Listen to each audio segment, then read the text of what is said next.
Somali soldiers stormed the home of a British IS commander operating in this remote region.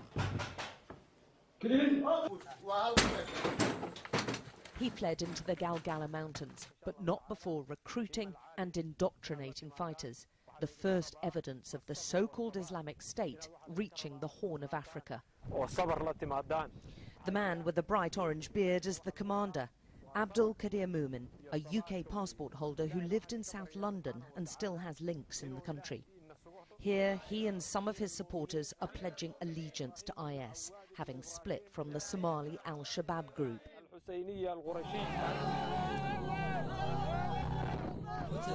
The propaganda film is filled with urgings to their fellow Muslims in the rival group to join them in the much better funded global IS network. It's a tempting message of better prospects in this desperately poor country. In the village of Galgala, where the IS commander had his base, the Somali military is now in control, but the jihadists left a trail of destruction, burning and trashing homes and terrifying the citizens. For the women, it was particularly harrowing. They told us about regular beatings and abuse for not covering themselves up enough. This was just something like a mob would do to a thief. They just pull you out recklessly, they throw you around from one man to another. While that is happening, they hit you with the whips.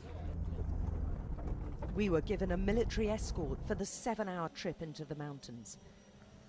Somali intelligence fears the twinning of al-Shabab terrorists with IS is an alarming development and suspect the involvement of a handful of British Somalis, as well as some funding from the UK.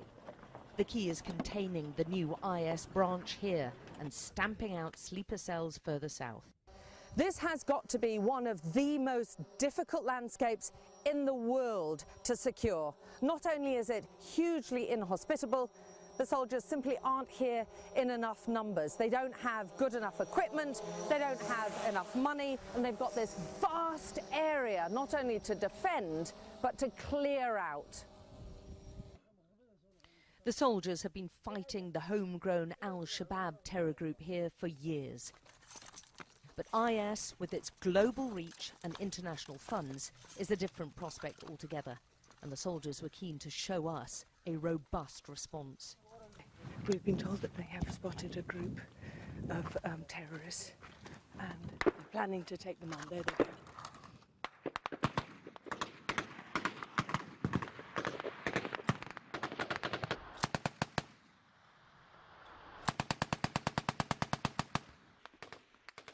Any suspected jihadi movement is repelled. The soldiers can't risk them spreading outside this mountain region. Senior commanders told us the international community ignores at its peril the emergence of IS in Somalia and the autonomous state of Puntland.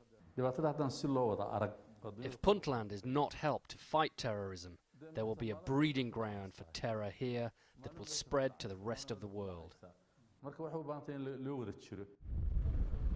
These weapons, draped in the jihadi flags much favoured by IS, were seized during a recent attack from the sea. Many of the fighters were very young, and to the security services, IS and al-Shabab, with their similar ideologies and objectives, are indistinguishable. We're one of the few who've been allowed to talk to the child soldiers captured and now held in prison in the Puntland capital of Garowe. The eldest is 15, the youngest only 10. He told of being kidnapped and forced to fight and what happened when he tried to flee the terror group. They tied me on a tree for a day and a night.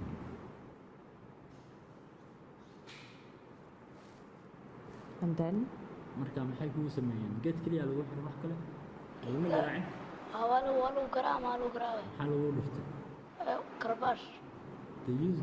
They also whipped me. They used the whip to cane me. Did he think he was fighting for IS? Daacish أو dagaalamayo.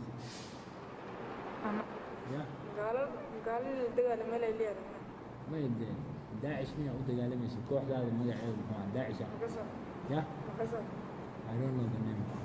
the group I was fighting for. Did they tell?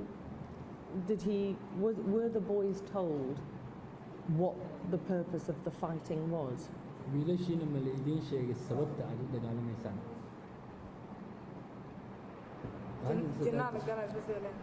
They just told us we would go to heaven. The authorities insist these boys will be rehabilitated, but they're part of a new generation of fighters being ruthlessly exploited by competing jihadi groups. And now the international IS network has put its tentacles down in the Horn of Africa. How many will be coerced or tempted to join with the promise of paradise and riches?